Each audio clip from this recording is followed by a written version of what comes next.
paperless, painless. HSA enrollment historically meant packets and paperwork and confusion.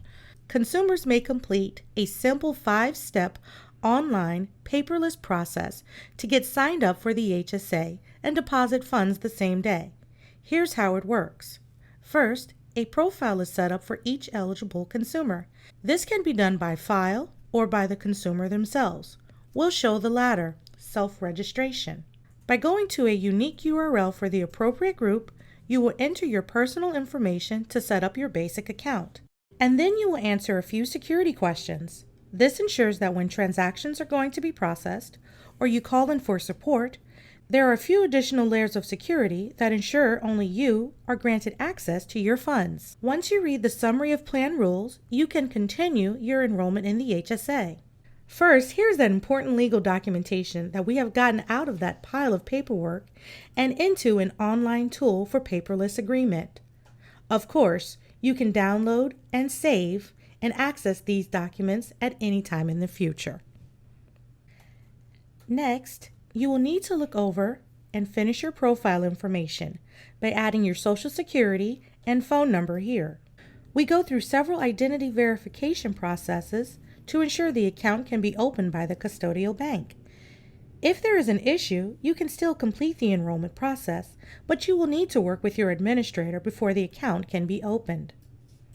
In this step, you may enter your dependents, a spouse or children that will be using the HSA funds.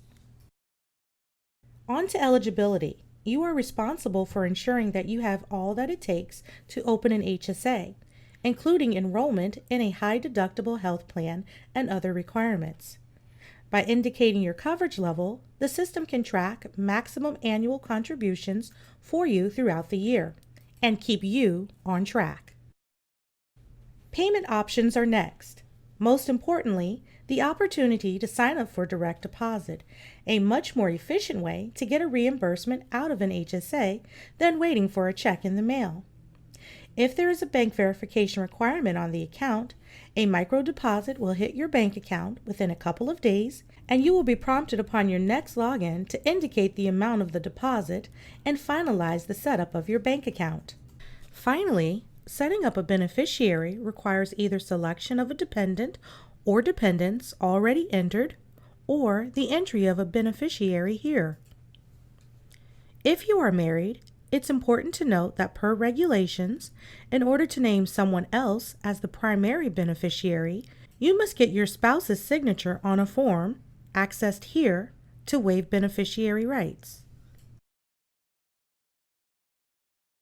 You can review your information, making sure it looks good, and move on to complete one more step of authorization and submit this enrollment. You have now finished your HSA account enrollment, and contributions can now be processed. Cards will be sent and the accounts will be set up within a day.